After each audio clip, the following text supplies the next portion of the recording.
नमस्कार विद्यार्थी मित्रांनो, मी प्राध्यापक प्रदीप टाले। आजच्या लेक्चर्समध्ये माझं हे दुसरं लेक्चर्स आहे आणि आजच्या लेक्चर्समध्ये आपण शिकणार आहोत तो म्हणजे MPSC राज्यसेवा पूर्व परीक्षेसाठी अत्यंत उपयुक्त असलेला टॉपिक भारतीय राज्यघटनेची निर्मिती।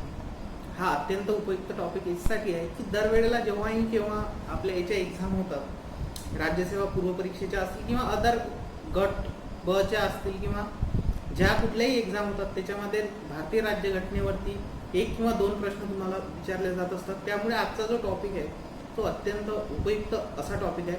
त्यामुळे आपण सर्वांनी मी आजचा जो टॉपिक घेणार आहे याच्यात म्हणजे आपल्या भारतीय राज्यघटनेची निर्मिती एकंदरीत कशी झाली, त्याची स्थापना कशी झाली आणि सर्वप्रथम कोणी त्याची अशी संकल्पना मांडली, त्यानंतर का गरजेची होती आपली भारतीय राज्यघटना, त्यासाठी कोणाचं योगदान महत्त्वाचं ठरलं, कोणी लिहिली, किती वर्ष किती टाइम आपल्या किती काळ आपल्या भारतीय राज्यघटनेसाठी लागला, त्याचबरोबर याला आलेला एकूण खर्च, त्या सर्व याची एकंदरीत प्रोसेस आपण आजच्या या लेक्चर्समध्ये बघणार आहोत।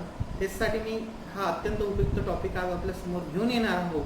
तर चला आपल्या मुद्द्याला सुरुवात करूया। आजचा अत्यंत उपयुक्त असलेला टॉपिक म्हणजेच भारतीय राज्यघटनेची निर्मिती। त्यातला पहिला जो पॉइंट असणार आहे तो आहे घटना निर्मिती। तर आपल्या सर्वांना प्रश्न पडलाच असेल की सर्वप्रथम कोणाची संकल्पना असेल, कोणाला असं वाटलं असेल की आपल्या भारताला स्वतःची अशी राज्यघटना असायला पाहिजे।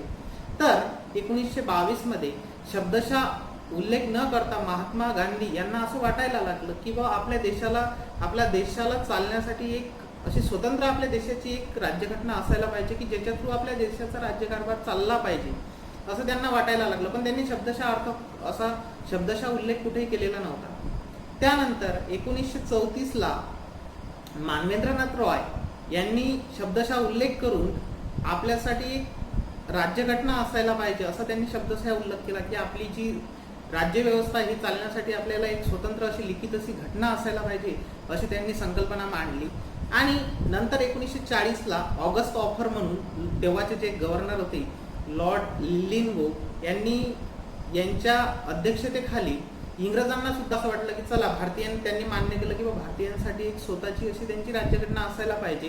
त्यांनी मान्य केलं आणि त्यांचा जो गव्हर्नर होता त्यावेळेचा लॉर्ड लिलिंगो यांच्या अध्यक्षतेखाली त्यांनी मुख्यतः भारतीयांची राज्यघटना भारतीयांनी बनवावी अशी त्यांनी हे दिली की मान्यता दिली। मुख्यतः म्हणजे 50, 60, 70 म्हणजे त्यामध्ये काही टक्के इंग्रज अधिकाऱ्यांचा सुद्धा समावेश होता, हे आपण विसरता कामा नये। मुख्यतः आणि पूर्णता या दोन शब्दांमध्ये खूप फरक आहे, हे आपण बघणारच आहोत।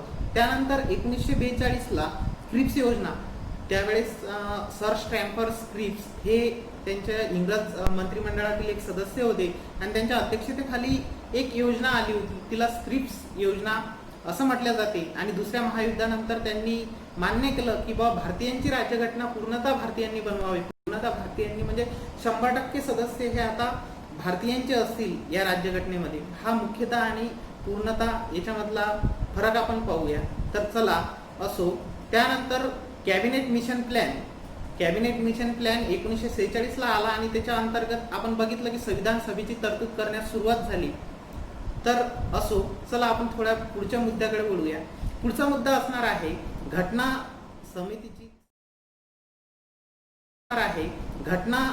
समितीची संरचना। सदस्य आपली जी आता भारतीय राज्यघटना बनवली याच्यासाठी सदस्यांची नेमणूक करण्यात आली। तर याच्यासाठी एकूण सदस्य संख्या जी होती ती 389 सदस्य संख्या ठरवण्यात आली होती। त्यातले त्यावेळेचे जे काही ब्रिटिश प्रांत असतील त्यांच्यासाठी 292 जागा, चीफ कमिशनर प्रांत असतील त्यावेळेचे 4 चीफ कमिशनर प्रांत होते, दिल्ली, गुर्ग, अजमेर आणि बलुचिस्तान यासारखे जे मारवाड यांच्यासाठी 4 जागा सोडण्यात आल्या होत्या। त्याचबरोबर संस्थानिकांचे प्रतिनिधित्व करण्यासाठी त्यावेळेचे जे राजे रजवाडे संस्थानिक होते, आपल्या सर्वांनाच माहिती आहे की आपल्या भारतामध्ये आधी संस्थानं होती, खूप सारी संस्थान होती, जशी जम्मू काश्मीर असेल, हैदराबाद असेल यासारखे संस्थान होते। आणि हे संस्थानिक सुद्धा याच्यापासून अलिप्त राहू नये, त्यांचं सुद्धा योगदान याच्यामध्ये असायला पाहिजे, त्यांचं सुद्धा मत आपल्या भारतीय राज्यघटनेमध्ये असायला पाहिजे। या उद्देशानं त्यांना सुद्धा 92 जागा लोकसंख्येच्या प्रमाणात दिल्या होत्या, त्यांना सुद्धा 92 जागा सोडण्यात आल्या होत्या। त्यानंतर पुढे त्यांनी असं ठरवलं की हे तर एकंदरीत ठरवलंच की संस्थानिकांना एवढी म्हणजे त्यावेळेचे जे ब्रिटिश प्रांत असतील त्यांना 292, संस्थानिकांना 93 जागा, त्याचबरोबर चीफ कमिशनर प्रांत यांना 4 जागा, हे तर ठरवलं. त्यानंतर त्यांना असं वाटलं की याच्यामध्ये प्रत्येक नागरिकाचं हस्तक्षेप असायला पाहिजे, प्रत्येक नागरिकाला, कुठलाही नागरिक याच्यापासून वंचित राहायला नको असं त्यांना वाटायला लागलं. त्यामुळे त्यांनी प्रत्यक्ष मतदान पद्धतीचा विचार केला. पण ती जेव्हा त्या प्रक्रियेवरती विचार करण्यात आला तेव्हा ती खूप लेंदी प्रोसेस असल्यामुळे, कारण की त्यावेळेला खूप खर्चिक आणि लेंदी प्रोसेस असल्यामुळे त्यांनी एकल संक्रमणीय मतदान पद्धतीचा अवलंब करून, म्हणजे 10 लाख लोकसंख्येमागे एक सदस्य यानुसार सदस्यांची निवड करण्याचं ठरवलं. यालाच अप्रत्यक्ष एकल संक्रमणीय मतदान पद्धती असं सुद्धा म्हटल्या जाते. त्यानंतर त्यांनी त्याच्यामध्ये 3 पार्ट केले की कुठलाही घटक, कुठलाही समाज याच्यापासून वंचित राहायला नको, याच्यासाठी सर्वांना प्रतिनिधित्व मिळावे म्हणून 3 गट निर्माण करण्यात आले. शीख असेल, मुस्लिम असतील आणि सर्वसाधारणमध्ये जे काही हिंदू, त्यानंतर ख्रिश्चन, ज्या काही पुढच्या बौद्धवर ज्या काही काष्ट आल्या असतील त्या सर्वसाधारणमध्ये, अशा 3 गटामध्ये त्यावेळेच्या याची प्रतिनिधींची 3 गटांमध्ये विभागणी करण्यात आलेली होती. हे आपण विसरायला नको. चला असो, आपण पुढच्या मुद्द्याकडे वळूया. पुढचा मुद्दा असणार आहे आपला संविधान सभेचे सदस्य नसलेले व्यक्ती. आता हा खूप अत्यंत आणि महत्त्वाचा असा हे आहे, टॉपिक आहे. कारण की खूप वेळा काय होते की हा प्रश्न खूप वेळा आपल्याला विचारात पाडून जाते, गोंधळात पाडून जाते. जसं ही 2 व्यक्ती आपल्याला लक्षात ठेवायची आहे की ह्या 2 व्यक्ती आपल्या संविधान सभेची सदस्य नव्हते. ते म्हणजे एक आपले महात्मा गांधी आणि दुसरे म्हणजे पाकिस्तानचे फॉर्मर, ज्यांनी पाकिस्तानचे ज्यांनी फाळणी केली आणि पाकिस्तानचे जनक मानले जातात, मोहम्मद अली जिना. हे 2 व्यक्ती कुठल्याही संविधान सभेचे सदस्य त्यावेळेचे नव्हते. कारण खूप वेळा प्रश्न येते परीक्षेमध्ये की संविधान सभेची सदस्य असलेली व्यक्ती आणि त्यामध्ये महात्मा गांधीजींचं नाव असते आणि आपण महात्मा गांधीजी यांच्याकडे लवकर यांच्या ऑप्शनवरती टिकमार्क करून देतो आणि तिथं आपण आपलं जे आन्सर असते ते रॉंग करून बसतो. तर ही चूक आपल्या सर्वांकडून व्हायला नको, यासाठी या 2 व्यक्ती लक्षात ठेवणं गरजेचं आहे. चला असो, पुढच्या मुद्द्याकडे आपण वळूया. घटना समितीचे कामकाज. तर सर्वप्रथम जी घटना समितीचे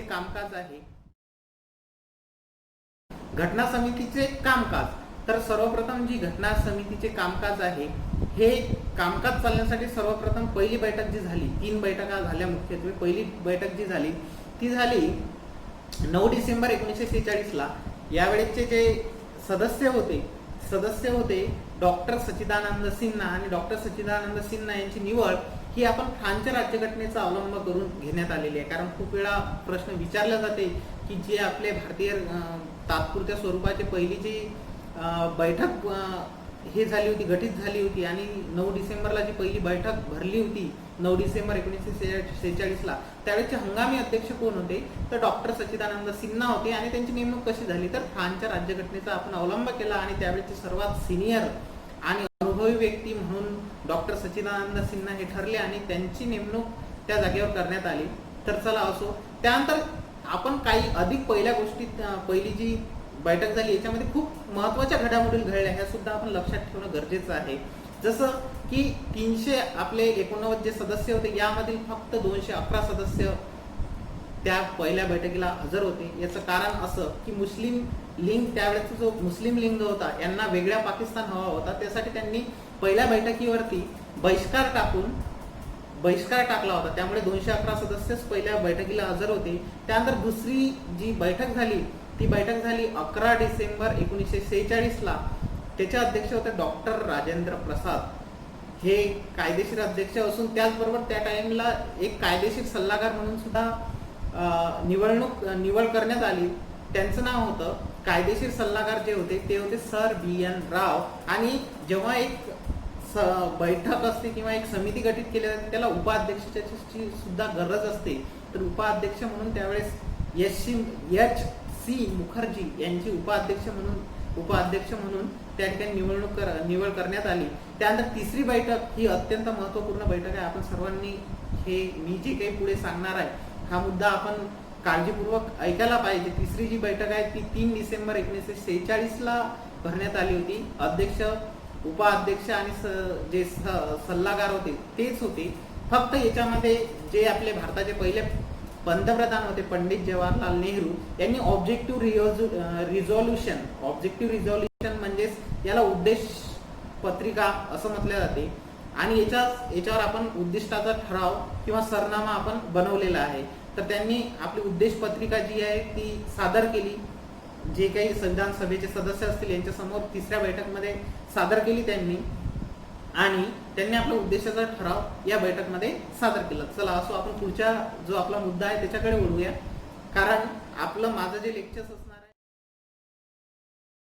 हे एकदम इझी मध्ये आपण घेणार आहोत की जेणेकरून सर्वांच्याच लक्षात राहील असं शॉर्ट मध्ये आजचं लेक्चर्स आपण घेणार आहोत. चला असो पुढचा मुद्दा आहे आपला महत्वाची कार्य काय काय घडली.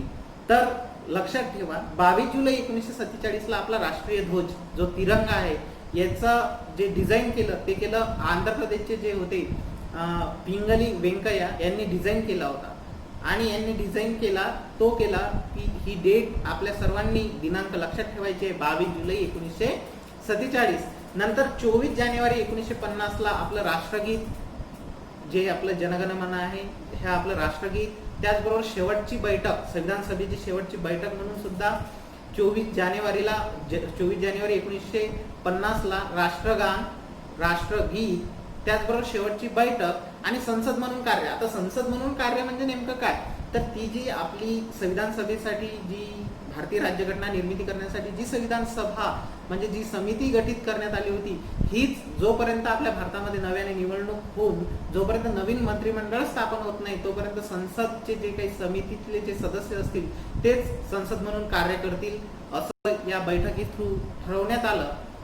चला असो ह्या गोष्टी आपण लक्षात ठेवा. आतापर्यंत जे मुद्दे आपण पाहिले जसं की महात्मा गांधीजी यांनी शब्दशः उल्लेख न करता पण त्यांना असं वाटत होतं, त्यानंतर मानवेंद्रनाथ रॉय असतील, त्यानंतर ऑगस्ट हॉपर यासारखे सर्वच आपण घटना लक्षात ठेवायला पाहिजे मुद्दे.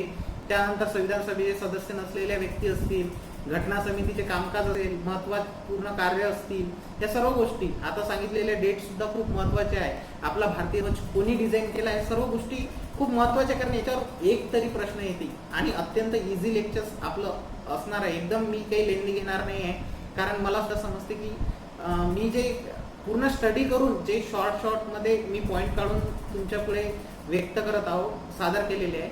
ठीक आहे, तर हे सर्व आतापर्यंत जे काही सांगितले हे मुद्दे तुम्ही लक्षात ठेवणं गरजेचं आहे. चला असो लक्षात ठेवणं गरजेचं आहे. चला असो पुढचा आपला मुद्दा असणार आहे घटना समिती व त्याचे अध्यक्ष.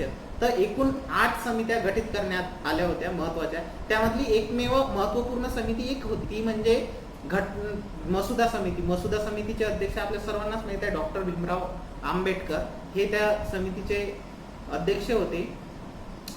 तर पहिली जी समिती होती ती होती संघराज्य अधिकार समिती. याचे अध्यक्ष होते पंडित जवाहरलाल नेहरू. त्यानंतर प्रांतिक राज्यघटना याचे सुद्धा त्यानंतर संघराज्य राज्यघटना समिती पंडित जवाहरलाल नेहरू हे सुद्धा पंडित जवाहरलाल नेहरू त्याचे अध्यक्ष होते. त्यानंतर संस्थाने व समिती याचे अध्यक्ष सुद्धा पंडित जवाहरलाल नेहरूच होते. आता बाकीच्या ज्या पुढच्या आहेत 4 त्या समित्यांचे अध्यक्ष होते ते होते सरदार वल्लभभाई पटेल. तर चला हे 4 समित्या कुठल्या आहे हे सुद्धा आपण लक्षात ठेवणं गरजेचं आहे. 1 बाय 1 मी रीड करतो, आपण फक्त लक्षात ठेवायचं आहे. वाटल्यास नोट डाऊन सुद्धा करून घेऊ शकता. तर प्रांतिक राज्यघटना याचे अध्यक्ष सरदार वल्लभभाई पटेल आहेत. त्याचबरोबर मूलभूत अधिकार असतील, अल्पसंख्याक, त्याचबरोबर आदिवासी, अंतर्भूत न केलेली क्षेत्रे म्हणजे जी क्षेत्रे अंतर्भूत न केलेली अशी क्षेत्रे याबाबत सल्लागार समितीचे अध्यक्ष सुद्धा सरदार वल्लभभाई पटेल होते. त्यानंतर महत्वपूर्ण एक समिती होती ती होती मसुदा समिती. मी सांगितलं की याच्यामध्ये सर्वात महत्वपूर्ण 8 समित्या प्रमुख 8 समित्या होत्या आणि त्यामधली एक महत्वपूर्ण समिती होती ती म्हणजे मसुदा समिती. आणि मसुदा समितीचे जे अध्यक्ष होते याच्यामध्ये एकूण 7 सदस्य होते आणि अध्यक्ष होते डॉक्टर BR आंबेडकर, भीमराव रामजी आंबेडकर. तर चला याच्यामध्ये सुद्धा खूप इझी मी मला सदस्य इझिली तुम्ही लक्षात ठेवू शकाल अशी प्रोसेस सांगणार आहे. तर पहिले सदस्य होते N गोपाल स्वामी अय्यंगार आणि दुसरे जे होते ते होते कृष्णस्वामी अय्यर, अल्लादी कृष्णस्वामी अय्यर. तर दोन्हीही हे साऊथ इंडियन सरनेम आपल्या लक्षातच राहतील. हे अय्यंगार आहेत आणि अय्यर आहेत. दोघांच्या नावाच्या मागे स्वामी स्वामी लागलेला आहे. हे फक्त एन गोपाल स्वामी आहेत आणि ते अल्लादी कृष्ण आहेत. त्यामुळे इझिली आपण लक्षात ठेवू शकतो. त्यानंतर पुढचे जे सदस्य असतील ते असणार आहेत, पुढचे सदस्य राहणार आहेत डॉक्टर के.एम. मुन्शी, हे सदस्य होते. त्यानंतर शहीद मोहम्मद सादुल्ला आणि शेवटचे दोन जे आहेत ते रिलीज झाले होते. तर त्यातले पहिले जे आहे एन माधवराव यांचं काय झालं होतं, तब्येत खराब असल्यामुळे त्यांनी आपल्या तब्येत खराब असल्यामुळे आपल्या सदस्यत्वाचा राजीनामा दिला आणि त्या जागी बी.एल. मित्तरवा यांची निवड करण्यात आली होती. त्यानंतर टी.टी. कृष्णमाचारी यांची जे डी.पी. खेतान यांचं निधन झाल्यानंतर टी.टी. कृष्णमाचारी यांची 1946 ला नियुक्ती करण्यात आली होती. तर हे एकूण 7 सदस्य, त्यातले 2 रिप्लेस झालेले आणि 2 जवळजवळ same surname, actually south Indian surname असलेले 2 व्यक्ती. इझिली आपण 7 जे सदस्य यांचे नाव आपण इझिली लक्षात ठेवू शकतो. आणि डॉक्टर बाबासाहेब आंबेडकरांचं नाव तर आपल्या सर्वांच्या लक्षातच आहे. तर हे एकूण 7 सदस्य मसुदा समितीमध्ये होते, कारण याच्यावर प्रश्न येऊ शकतो. त्यामुळे आपण ठेवणं हा खूप गरजेचं आहे. चला असो, पुढचा टॉपिक आहे घटनेची स्वीकृती. 4 नोव्हेंबर 1948 ला मसुदा सादर केला. जी घटनेची स्वीकृती करण्यासाठी जवळजवळ 5 दिवसाची प्रोसेस लागली. तर 4 नोव्हेंबर 1948 ला मसुदा सादर केला. त्यानंतर 9 डिसेंबर 1948 पर्यंत त्याच्यावरती संसदेत चर्चा चालली. त्यावेळची घटना समितीने नेमण्यात आली होती. या समितीने जवळजवळ 5 दिवस 4 नोव्हेंबर ते 9 नोव्हेंबर पर्यंत त्याच्यावरती चर्चा चालली आणि शेवटी 9 नोव्हेंबरला 284 सदस्यांच्या त्याच्यावरती सिग्नेचर होऊन, म्हणजे सह्या होऊन 22 भागामध्ये आपली राज्यघटना डिवाइड करण्यात आली. त्याचबरोबर 395 कलमे असतील, त्याचबरोबर 8 परिशिष्टे असतील. याच्यात एकंदरीत आपली भारतीय राज्यघटना या तत्वावर म्हणजे निर्माण करण्यात आली. 395 कलमे, त्यानंतर 8 परिशिष्टे आणि 22 भागामध्ये विभागण्यात आली होती. अशी 284 सह्यांची आपली भारतीय राज्यघटना निर्माण करण्यात आली. त्याच्यावर चर्चा झाल्यानंतर त्यानंतर 26 नोव्हेंबर पासून घटनेची अंमलबजावणी अंमलात आणल्या गेली. जसं की आपण बघितलं 9 नोव्हेंबर 1948 ला आपली घटना तयार झाली आणि त्याच्यावरती सह्या झाल्या. पण ही अंमलात कधीपासून, तर 26 जानेवारी 1950 पासून ही जी आपली राज्यघटना आहे ही अंमलात आणण्यात आली. यानुसार 294 नुसार काही कलमे सुद्धा अंमलात आणल्या गेली. त्यातलं पहिलं असेल की कलम 5 नुसार नागरिकत्वाचा अधिकार 5, 6, 7, 8, 9 असेल, त्यानंतर 60 असेल, 64 असेल, 324 असेल, 366 असेल, त्याचबरोबर 367 असेल, 370 असेल, 380 असेल, 388 असेल, 391 असेल, 393 असेल, यासारखी महत्वपूर्ण कलमे अंमलात आणल्या गेली. 394 नुसार ही सर्व कलमे अंमलात आणल्या गेली. परत एक वेळेस वाचतो. 394 नुसार 5, 6, 7, 8, 9, त्याचबरोबर 60, 324, 366, त्याचबरोबर 67 असतील, 379 असेल, 380 असेल, 388 असेल, 391 आणि 393 हे कलमे 394 नुसार अंमलात आणण्यात आली होती. त्याची अंमलबजावणी करण्यात आली होती आणि 26 जानेवारी 1950 पासून आपल्या घटनेची अंमलबजावणी करण्यात आली. हे आपण लक्षात ठेवणं गरजेचं आहे. चला असो, तर पुढचा जो आपला मुद्दा असणार आहे, पुढचा जो टॉपिक असणार आहे त्याच्याकडे आपण बोलूया, कारण जास्त वेळ मी तुमचा घेणार नाही आहे आजच्या लेक्चर्समध्ये. की कामकाज व घटना समिती, म्हणजे घटना समिती व कामकाज व एकंदरीत खर्च. तर आपली घटना समिती जी होता तिचं कामकाज किती दिवस चाललं, एकंदरीत तिला खर्च किती लागला, हे आता पुढच्या पॉइंट मध्ये आपण अभ्यासणार आहोत. तर आपली जी भारतीय राज्यघटना जशी त्याच्यासाठी जी आपली भारतीय राज्यघटना असेल त्याच्यासाठी आपण समिती गठीत केली. तर ही भारतीय राज्यघटना बनवण्यासाठी जवळजवळ 2 वर्ष 11 महिने 18 दिवस एवढा कालावधी आपली भारतीय राज्यघटना बनवण्यासाठी लागला. आणि त्यानंतर त्याच्यासाठी जो खर्च आला तो एकंदरीत खर्च होता 64 लाख रुपये. याच्यासाठी 11 सत्रे भरवण्यात आली आणि 11 सत्राचे जे कामकाजाचे दिवस होते ते होते 166. त्याचबरोबर पुढचा मुद्दा जो असणार आहे तो असणार आहे मसुदा समितीची. जी आपली मसुदा समिती डॉक्टर बाबासाहेब आंबेडकर यांच्या अध्यक्षतेखाली जी मसुदा समिती स्थापन करण्यात आली होती, तर हिचं जे कामकाज आहे ते चाललं 114 दिवस एकंदरीत या सर्व याचं कामकाज चाललं. तर हे सर्व मुद्दे आपण लक्षात ठेवणं गरजेचं आहे. तर माझ्या विद्यार्थी मित्रांनो, माझं लेक्चर जर आपण मनपूर्वक ऐकलं असेल तर आणि आपल्याला जर योग्य रीतीने समजलं असेल तर माझ्या आपल्यासाठी एक प्रश्न आहे आणि तो माझ्या कमेंट बॉक्समध्ये आपण त्याचं उत्तर द्यायचं आहे. तर प्रश्न असा असणार आहे की सरदार वल्लभभाई पटेल हे कोणत्या कोणत्या समितीचे अध्यक्ष होते, हे आपल्याला कमेंट बॉक्समध्ये तुम्ही मला कळवायचं आहे. तर असो, तुम्हाला जर माझं लेक्चर्स आवडलं असेल किंवा समजलं असेल तर निश्चितच आपण लाईक, शेअर आणि सबस्क्राईब करून माझ्या लेक्चर्सला आपण लाईक, सबस्क्राईब आणि शेअर करू शकता. धन्यवाद.